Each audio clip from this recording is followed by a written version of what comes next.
السلام عليكم ورحمة الله وبركاته. الحمد لله رب العالمين، والصلاة والسلام على سيد الأنبياء والمرسلين وعلى آله وصحبه أجمعين.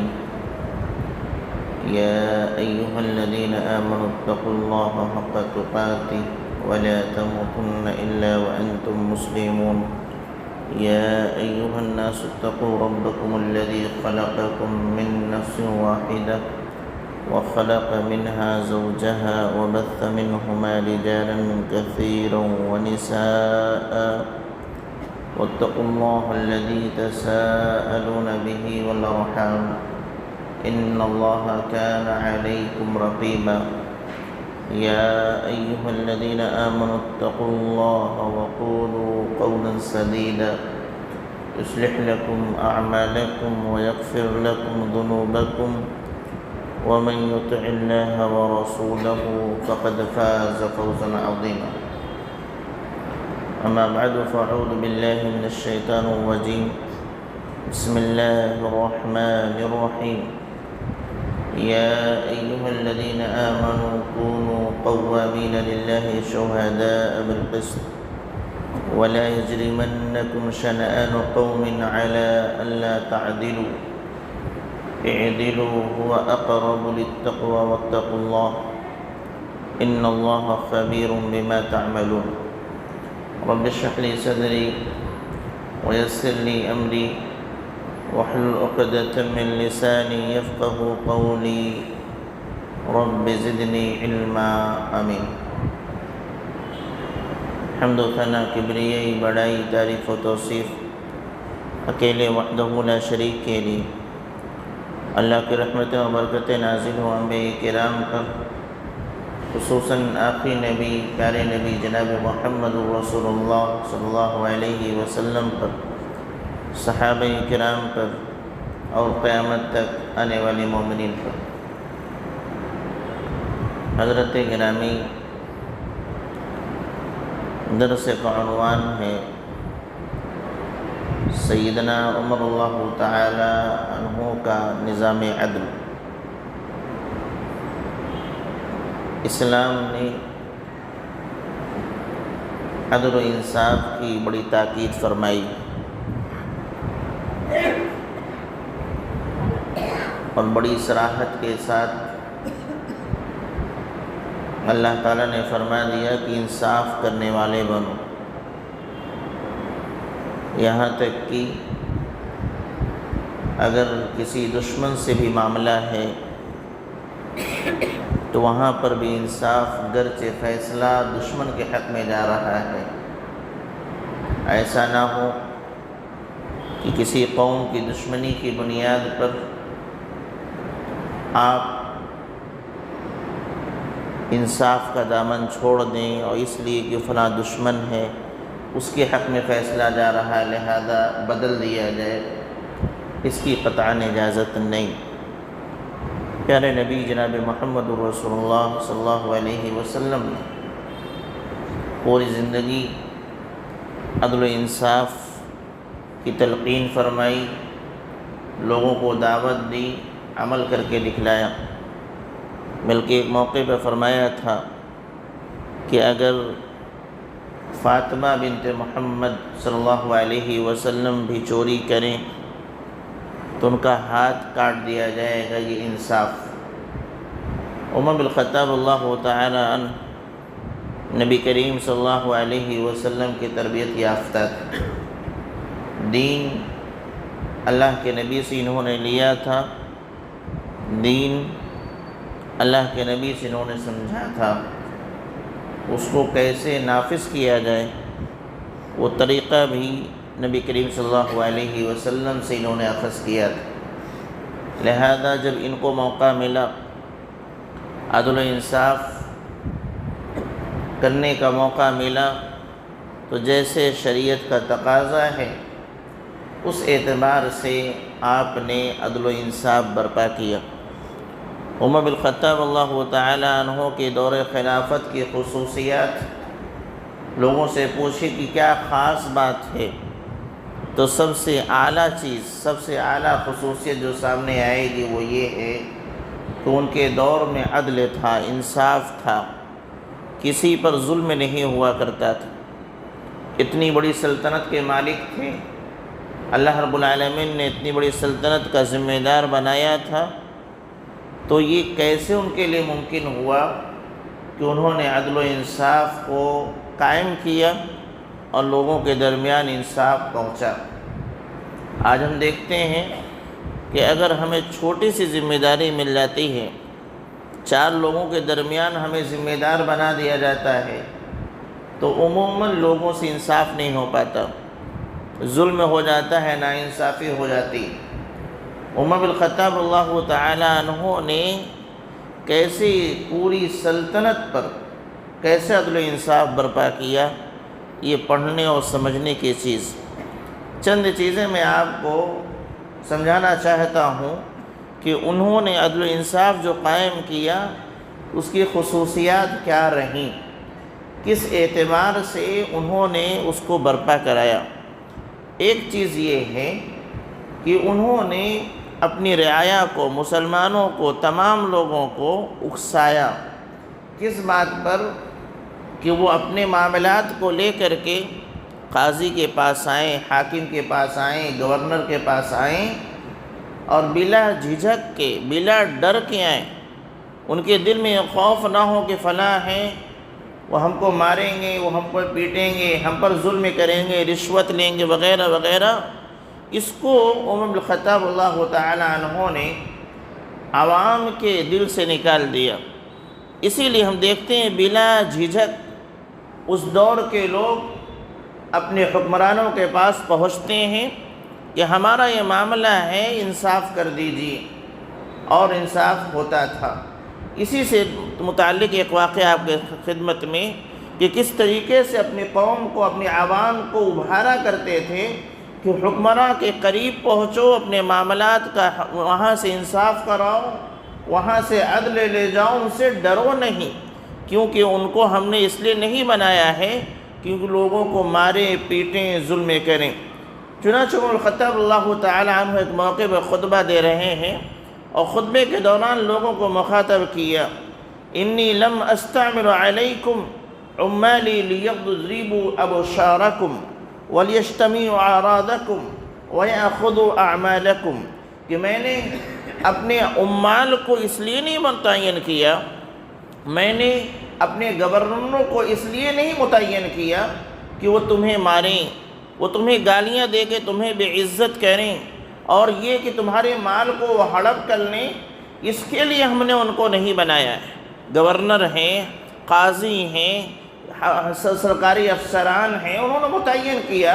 تو اعلان کر رہے ہیں، عوام کے درمیان یہ بات پہنچا رہے ہیں کہ ان کو ہم نے اس لیے نہیں بنایا ہے کہ لوگوں کو ماریں پیٹیں، یہ لوگوں کے مال لے لیں، یہ لوگوں کو گالیاں دینے لگیں، اس لیے ہم نے نہیں بنایا ہے۔ وَلَكِنِّي اسْتَعْمَلْتُهُمْ لِيُعَلِّمُوكُمْ كِتَابَ رَبِّكُمْ وَسُنَّةَ نَبِيِّكُمْ، ہم نے ان کو جو عامل بنایا ہے، جو افسر بنایا ہے، جو ذمہ دار ان کو میں نے بنایا ہے، وہ اس لیے بنایا ہے کہ وہ تمہیں تمہارے رب کی کتاب کو سمجھائیں، وَسُنَّةَ نَبِيِّكُمْ، اور تمہارے نبی کی سنت کو سکھلائیں۔ فَمَنْ ظَلَمَهُ عَامِلُهُ بِمَظْلَمَةٍ فَلَا إِذْنَ لَهُ عَلَيَّ، اگر ہمارا کوئی عامل کسی پر ظلم کر رہا ہے تو سن لو، میری جانب سے ظلم کرنے کی کوئی اجازت نہیں ہے۔ اور پھر لِيَرْفَعْهَا إِلَيَّ حَتَّى أَقُصُّهُ مِنْهُ، جس پر ظلم ہو وہ میرے پاس آ جائے، جس پر ظلم ہوا، عامل نے ظلم کیا ہے،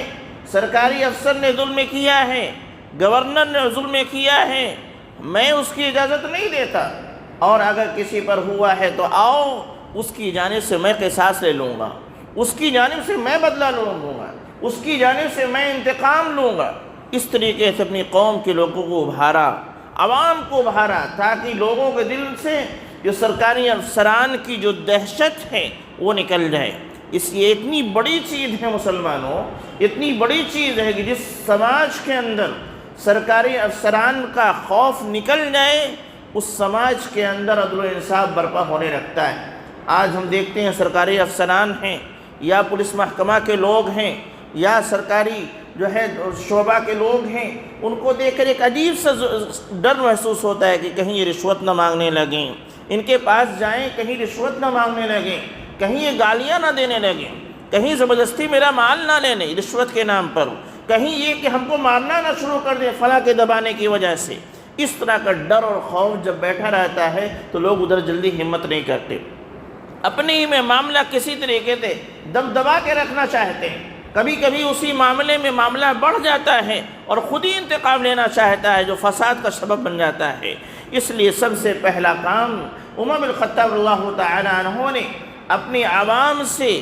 سرکاری افسران، سرکاری لوگوں کے جو خوف ہے، جو دہشت ہے کہ وہ گالی دینے والے لوگ ہیں، وہ ظلم کرنے والے لوگ ہیں، وہ مال لے لیں گے، رشوت لے لیں گے، وہ مارنے پیٹنے لگیں گے، اس چیز کو انہوں نے نکال دیا اور اتنا حوصلہ دلایا کہ یاد رہے کہ اگر کسی کے ساتھ ظلم ہوا ہے تو ہمارے پاس آئے نا، کسی کے ساتھ ظلم ہوا ہے آئے ہمارے پاس اور ہم جو ہے اس کی جانب سے انتقام لے لیں گے۔ وہ عوام میں سے عام شخص سے ہیں، وہ سرکاری افسران سے بدلہ نہیں لے سکتا ہے۔ سرکاری افسران، سرکاری لوگ ان پر ظلم کریں تو بدلے میں وہ انسان کیا کر سکتا ہے؟ ان کے پاس بڑے اختیارات ہوا کرتے ہیں، بڑے قوانین جب چاہیں جیسے پھنسا دیں۔ لہذا عمر خطاب اللہ تعالی عنہ نے اس غلط فہمی کو نکال دیا اور کہا کہ کسی پر ظلم ہو میرے پاس آؤ، میں ان سے بدلے لے لوں گا۔ وہیں موجود تھے عمر بن عاص اللہ تعالی عنہ، کسی علاقے میں یہ بھی گورنر رہ چکے تھے، چنانچہ کہتے ہیں یا امیر المومنین ارأیت ان ادب امیر رجلا من رعیتہ اتقصہ من، اے امیر المومنین کیا اگر کوئی امیر، کوئی گورنر، کوئی سرکاری افسر اگر کسی شخص کو مؤدب بنانے کے لیے، اس کو ادب سکھلانے کے لیے، اس کی اصلاح کے لیے تھوڑی سی سزا دے دے گا تو کیا ایسی صورت میں بھی آپ اس سے بدلہ لیں گے؟ ایسی صورت میں بھی کیا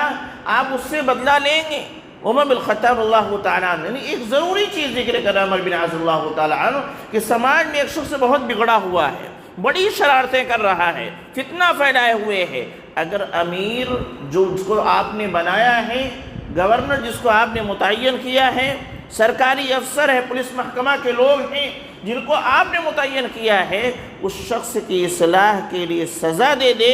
تو کیا ایسی صورت میں آپ اس سے انتقام لے لیں گے؟ فرمایا وَمَا لِي لَا أَقُصُّ، کیوں نہ لوں، کیوں بدلہ نہ لوں؟ وَقَدْ رَأَيْتُ رسول اللہ صلی اللہ علیہ وسلم يَقُصُّ مِن نَفْسِي، کیوں میں بدلہ نہیں لوں؟ میں نے تو یہ تک دیکھا ہے کہ نبی کریم صلی اللہ علیہ وسلم نے اپنے آپ کا انتقام دلایا ہے۔ یاد ہوگا اللہ کے نبی صلی اللہ علیہ وسلم کا آخری موقع ہے، آخری موقع ہے، صحابہ اکرام سے مسجد نبی میں آپ نے ملاقات کیا اور اسی موقع پہ کہا تھا کہ اگر میں نے کسی کو ظلماً مارا ہے تو میری پیٹھ حاضر ہے، اگر کسی کو میں نے ظلم کیا ہے تو میری پیٹھ حاضر ہے، کسی کا مال لیا ہے تو آج ہی لے لو تاکہ قیامت کے دن ہم کو اس کا سامنا نہ کرنا پڑے۔ تو نبی کریم صلی اللہ علیہ وسلم نے اپنے آپ کو خود ہی انتقام کے لیے جب پیش کیا ہے تو فرماتے ہیں کہ جب میں نے اپنے نبی کو یہ کرتے ہوئے دیکھا ہے تو ایسے شخص سے جو دوسرے پر ظلم کر رہا ہے، زیادہ مار پیٹ کر رہا ہے، تو اس سے انتقام کیوں نہیں لوں گا؟ یہ واقعہ ایسا واقعہ ہے کہ جس کی وجہ سے عوام کے دل سے سرکاری افسران کا جو ڈر ہوتا ہے، جو خوف ہوتا ہے، وہ نکل جاتا ہے، اور اس کے نکلنے کی وجہ سے جس کا کوئی بھی معاملہ ہوا سیدھا سرکاری افسران کے پاس پہنچ جاتے ہیں، پولیس محکمہ میں پہنچ جاتے ہیں، وہ یہ سوچ کر کے کہ میری بات سنی جائے گی، میری بات سنی جائے گی۔ آج بھی اگر یہ چیز ہو جائے، آج بھی اگر یہ چیز ہو جائے سماج کے اندر تو الحمدللہ بہت سارے مسائل ہمارے حل ہو جائیں گے۔ لیکن معاملہ اس کے برعکس ہے کہ انسان، آپ خود سوچئے، اگر کسی کا کچھ میٹر ہوتا ہے پولیس کے پاس جاتے ہوئے ڈرتا ہے، کئی اعتبار سے ڈرتا ہے۔ سب سے بڑی چیز یہ ہے کہ اپنے پاس پیسہ ہے کہ نہیں، ان کو دینے کے لیے پیسے ہیں کہ نہیں۔ اسی لیے ظلم ہو رہا ہے، مظلوم غریب ہے، اس کے پاس پیسے نہیں، وہ پولیس کے پاس نہیں جا پا رہا ہے۔ عمر بن الخطاب رضی اللہ تعالیٰ عنہ نے ڈر نکال دیا تاکہ لوگ آسانی سے ان کے پاس پہنچیں، اور یہ کہہ دیا کہ اگر کوئی ظلم کرے گا اس کی جانب سے تو میں انتقام لینے والا ہوں، بدلہ لینے والا ہوں۔ اور اس کے بعد تمام اپنے گورنروں کو، عاملین کو آپ نے حکم دیا، خط لکھا، لا تضرب المسلمون فتضلوهم، مسلمانوں کو مارنا نہیں، اس کی وجہ سے تم کو ذلیل کر ڈالو گے، ولا تحرموهم، اور ان کو ان کے مال سے محروم مت کرنا، ان کے حق سے ان کو محروم مت کرنا، ورنہ فتکفروهم، اس کی وجہ سے وہ کفر کے قریب چلے جائیں گے۔ ان کو دکھے گا کہ یہاں تو ہمارا حق مارا جا رہا ہے، غیروں کے ہاں چلیے، کم از کم وہاں ہمارا حق محفوظ رہے گا، دوسرے دھرم کو اختیار کر لیں گے، دوسرے دین میں وہ چلے جائیں گے، اسلام سے نفرت کرنے لگ جائیں گے۔ وَلَا تُجَمِّعُوهُمْ فَتُنْفِتُوهُمْ، بلا وجہ ان کو اکٹھا مت کرنا، جب چاہو بھیڑ لگا لیا، جب چاہو ان کو طلب کر لیا، آؤ، اور کوئی خاص بات نہیں۔ کہا اگر ایسا کرو گے تو وہ فتنے میں مبتلا ہو جائیں گے، وہ آزمائش میں مبتلا ہو جائیں گے، اور پھر دوبارہ بلانے پر وہ آنے والے نہیں ہیں۔ یہ چند نصیحتیں عمر بن الخطاب اللہ تعالیٰ عنہ نے لکھوا کر کے تمام علاقے کے جو گورنر ہیں، جو عاملین ہیں، لکھوا کے بھیج دیا کہ مسلمانوں کے ساتھ ہم کو ایسے رہنا ہے، ان کو مارنا نہیں، ان کو ماننا حقیقت میں ان کو ذلیل کرنے کی مستحق ہوگا، اور اسی طریقے سے ان کو حق سے محروم مت کرنا، ورنہ ممکن ہے اگر ایمان کمزور رہا تو کفر کا راستہ اختیار کر لیں گے، اور بلا وجہ پریشان کرنے کے لیے ان کو جمع مت کرنا کہ آؤ بھیڑ لگاؤ، اکٹھا کرو، خطاب فرمان نہیں، جب بہت ضرورت ہو تبھی اکٹھا ہونا چاہیے۔ یہ ایک واقعہ میں نے اس لیے ذکر کیا کہ عمر بن الخطاب رضی اللہ تعالی عنہ نے اپنے عوام کے دل سے سرکاری افسران، پولیس محکمہ، عاملین اور گورنروں کے خوف کو نکالا، قاضیوں کے خوف کو نکالا، تاکہ لوگ ان کی جانب رجوع کریں، اپنے معاملات کو لے کر کے جائیں۔ ایک چیز۔ دوسری چیز، عمر بن الخطاب اللہ تعالی عنہ ہمیشہ جو گورنر ہوا کرتے تھے، یا جو قاضی ہوا کرتے تھے، یا جو عاملین ہوا کرتے تھے، ان کو ہمیشہ آگاہ کرتے رہتے تھے، ڈراتے رہتے تھے کہ غلطی مت کرنا، غلط فیصلہ مت کرنا، ورنہ ایک تو دنیا میں خود مجھ تک خبر پہنچی تو میں خود آپ سے انتقام لوں گا، اور ایک نہیں کئی مثالیں ملیں گی انشاءاللہ، اگلے دروس میں کچھ حصے اس کے آئیں گے، انہوں نے واقعتاً ایسے لوگوں سے انتقام لیا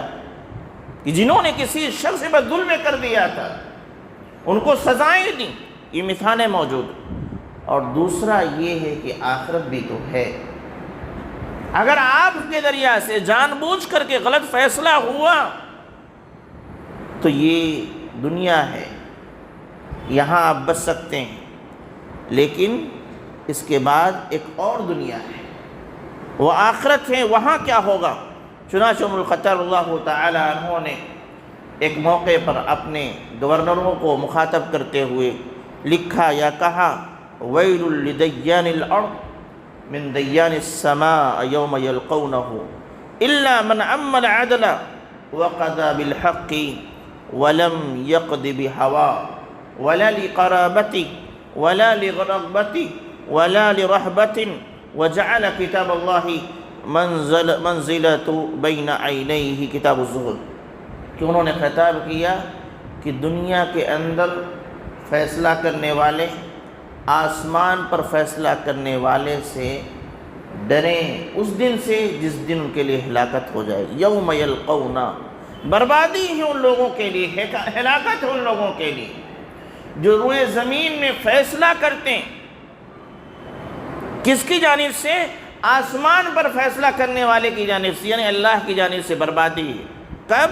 یوم یلقونہ، جس دن ملاقات ہوگی، یعنی قیامت کے دن۔ جتنے بھی فیصلہ کرنے والے، ان کا معاملہ بہت خطرناک ہے۔ انصاف، دو لوگوں کے درمیان جھگڑا ہے، ان کے درمیان عدل کرنا، یہ بہت بڑی ذمہ داری، اتنی بڑی ذمہ داری ہے، اتنی بڑی ذمہ داری ہے۔ بہت بھائی جلدی بیٹھ جاتے ہیں، چلو فیصلہ کر دیتے ہیں، بیٹھو تمہارا فیصلہ کر دیتے ہیں، اور ایسے تیسے ویسے کر کے نپٹا کے چلے آتے ہیں۔ اتنی بڑی یہ ذمہ داری ہے کہ قیامت کے دن جب اس کے متعلق پوچھ تاچھ ہونے لگے گی تو ایک ایسا شخص جس نے دنیا میں ایک کھجور کے مسئلے میں دو بھائیوں میں اختلاف تھا، دو لوگوں میں اختلاف تھا، ان کے درمیان اس نے فیصلہ کیا تھا، وہ ڈرے گا، چاہے گا، خواہش کرے گی کاش کہ میں یہ کام نہ کیا ہوتا۔ یعنی یہ فیصلہ کرنا یہ ان کا حق ہے، یہ ان کا حق ہے، یہ متعین کرنا اتنی بڑی ذمہ داری ہے کہ قیامت کے دن جب اس کا حساب کتاب ہونے لگے گا تو ایسا شخص جس نے دنیا میں ایک کھجور کے متعلق فیصلہ کیا ہوگا وہ خواہش کرے گا کہ کاش کہ میں یہ فیصلہ نہ کیا ہوتا۔ اور یہاں عمر الخطاب اللہ تعالیٰ فرماتے ہیں وَيْلٌ لِدَيَّانِ الْأَرْضِ مِن دَيَّانِ السَّمَاءِ يَوْمَ يَلْقَوْنَ، کہ دنیا میں فیصلہ کرنے والے کے لیے ہلاکت ہے، بربادی ہے آسمان پر فیصلہ کرنے والے کی جانب سے، یوم یلقونہ، جس دن وہ ملاقات کریں، کب؟ قیامت کے دن۔ اللہ، ہاں وہ شخص، وہ فیصلہ کرنے والا اس سے محفوظ ہوگا، اس کے لیے ہلاکت نہیں ہے۔ الا من عمل عدل وقضى بالحق، جس نے عدل و انصاف کا ارادہ کیا، حق کے ساتھ فیصلہ کیا، اور فیصلہ کرتے وقت ولم یقضی بہوا، اپنی خواہشات کا اعتبار نہیں کیا، منمانی نہیں کیا کہ جو من میں آئے، جدھر میرا میلان جا رہا ہے ادھر فیصلہ کا، ایسا نہیں۔ ولا لقرابۃ، اور نہ ہی فیصلہ کرتے وقت کسی قرابت دار کو دیکھا کہ میرا قریبی ہے، میرا رشتہ دار ہے، میرے خاندان کا ہے، میرے دوست کا ہے، اس کو نہیں دیکھا ہے۔ ولا لرغبۃ، اور نہ ہی کسی چیز کی لالچ کہ فلاں صاحب ہیں، ان کے حق میں فیصلہ کرو تو کچھ مل جائے گا۔ ولا لرہبۃ، اور نہ ہی کسی ڈر اور خوف کو انہوں نے خیال کیا کہ اگر ان کے خلاف فیصلہ ہو جائے گا تو یہ کر دیں گے، وہ کر دیں گے، سزا دے دیں گے، اٹھوا لیں گے وغیرہ، نہ اس کی پرواہ کیا۔ وجعل کتاب اللہ، اور اللہ کی کتاب کو مرآۃ بین عینیہ، اپنے دونوں آنکھوں کے سامنے رکھا کہ جو کتاب اللہ میں ہے اس کے دوا سے فیصلہ کریں گے، چاہے وہ فیصلہ کسی کی بھی حق میں جائے، اپنے خلاف جائے تو جانے دیں، قرابت دار کے خلاف جائے تو جانے دیں، دوست کے خلاف جائے تو جانے دیں، اس فیصلے کا نقصان اٹھانا پڑے تو اٹھائیں گے۔ اگر ایسا کوئی قاضی ہے، ایسا کوئی انصاف کرنے والا جج ہے تو ایسے کے لیے اللہ رب العالمین کے یہاں قیامت کے دن ہلاکت نہیں ہے، اس کے لیے خوشخبری ہے، بشارت ہے، عرش کے سائے میں جگہ پانے والا ہے۔ لیکن اگر کسی بھی وجہ سے اگر اس نے انصاف کا دامن چھوڑا ہے، کسی بھی وجہ سے صحیح فیصلہ نہیں کیا ہے، کسی بھی وجہ سے دوسرے کا حق دوسرے کو دے دیا ہے، تو قیامت کے دن ایسے تمام لوگوں کے لیے ہلاکت ہے، تباہی ہے، بربادی ہے، اور اللہ رب العالمین ایک ایک رتی کا حساب لینے والا ہے۔ اس طرح کی چیزیں عمر بن الخطاب اللہ تعالی عنہ لکھ کر کے جب بھی ملاقات ہوتی، ملاقات کے وقت اپنے گورنر جو ذمہ دار ہوتے تھے، جو فیصلہ کرتے تھے، یا قاضی جو جج ہوا کرتے تھے، یا عامل جو دوسرے علاقے میں سرکاری افسر کے طور پر متعین ہوتے تھے، ان کو بار بار ڈرایا کرتے تھے۔ ایک تو اپنا گزشتہ روایت میں گزرا کہ ہم خود انتقام لیں گے، اگر ظلم ہوا ہے تو ہم خود بدلہ لے لیں گے، اور دوسرا یہ کہ یہاں اگر آپ بچ بھی جائیں گے تو وہاں کیا ہوگا۔ یہ دو چیزیں تھیں، یہ دو چیزیں میں آپ کے سامنے رکھا کہ اس کی وجہ سے ان کے دور میں عدل و انصاف کا جو محکمہ تھا، یا عدل و انصاف کا جو کام تھا، یہ جج اور فیصلے کے جو کام تھے، عدالت کے جو کام تھے، وہ عدل کی راہ پر گامزن تھی۔ میں نے دنیا میں دو چیزیں ذکر کی ہیں، ایک تو عوام کے اندر سے گورنر ہیں، جج ہیں، عاملین ہیں، سرکاری افسران ہیں، ان کا ڈر اور خوف نکالا تھا، اور دوسرا جو جج فیصلہ کرنے والے ہیں، جو حاکم ہیں، جو گورنر ہیں، ان کو بار بار ڈراتے دیکھو، دھیان رکھنا، غلط فیصلہ مت کرنا، غلط فیصلہ مت کرنا۔ اگر آپ یہاں غلط فیصلہ کیے اور کسی پر ظلم ہوا تو اولاً مجھے علم ہوا تو میں آپ سے انتقام لے لوں گا، اور اگر مجھے علم نہ ہوا تو پھر اللہ رب العالمین کے یہاں ہلاکت ہے، بربادی ہے۔ یعنی ان کے دل میں اللہ کا خوف، اللہ کا تقوی بٹھاتے تھے تاکہ یہ اگر چھپ کر کے بھی کوئی غلط فیصلہ کرنا بھی چاہیں جہاں میری نگاہ نہیں ہے تو کم از کم یہ مومن لوگ ہیں، یہ ان کے ذہن میں رہے گا کہ کوئی دیکھے نہ دیکھے، عمر دیکھ رہے ہیں نہ دیکھ رہے ہیں، وہ چھوڑو، اللہ دیکھ رہا ہے۔ اس بنیاد تو ڈر کر کے کہ قیامت کے دن سب سامنے آ جائے گا، وہ غلط فیصلہ نہ کریں۔ یہ دو چیزیں آپ ابھی دیکھیں کہ دنیا میں جتنے بھی فیصلے ہوتے ہیں اللہ ماشاءاللہ سب کے اندر یا تو مال کی لالچ ہے، رشوت، یا تو ڈر اور خوف ہے کہ جس کے خلاف فیصلہ جا رہا ہے وہ بڑا خطرناک آدمی، یا تو جس کے خلاف فیصلہ جا رہا ہے وہ قرابت دار ہے، رشتہ دار ہے، یا تو جس کے خلاف فیصلہ جا رہا ہے وہ ہمارے خاندان کا ہے، دوست ہے۔ اس بنیاد پر فیصلہ ہو رہے ہیں۔ یاد رہے یہ دنیا ہے، یہاں سب فیصلے ہو جائیں گے، نافذ ہو جائیں گے، اس کا حق اس کو، اس کا حق اس کا ہو جائے گا، تمام چیزیں ہو جائیں گی، لیکن قیامت ہے، وَنَزْعُ الْمَوَازِينَ الْقِسْطَ، اور اللہ رب العالمین انصاف کا ترازو رکھے گا، اور وہاں پر کسی کے ساتھ بھی ذرہ برابر ظلم ہونے والا نہیں ہے۔ اس لیے میرے بھائیوں کہنا یہ ہے کہ اگر ہم کہیں بھی کسی بھی معاملے کے ذمہ دار بنائے جائیں تو عدل و انصاف کا دامن نہ چھوڑیں۔ سیدھی سی بات یہ ہے کہ جو لوگ آپ کے ماتحتی میں کام کر رہے ہیں ان کو خوب اختیار دیجیے، ان کو سمجھائیے، ان کو ڈرائیے کہ اللہ کے فیصلے کو نافذ کریں۔ اسی طریقے سے جو آپ کے ماتحت لوگ ہیں جن پر آپ کام کر رہے ہیں ان کے دل سے خوف نکال دیجیے، ان سے کہیے کہ جب موقع ہو، جب ضرورت ہو آپ ملاقات کیجیے، آپ کی بات سنی جائے گی انشاءاللہ۔ اور بھی اسباب ہیں، اگلے دروس میں اس کو دیکھتے ہیں۔ الہ ہمیں کرنے سننے عمل کی توفیق دے، ہمیں کتاب و سنت مطابق عمل کرنے والا بنائے۔ بار الہ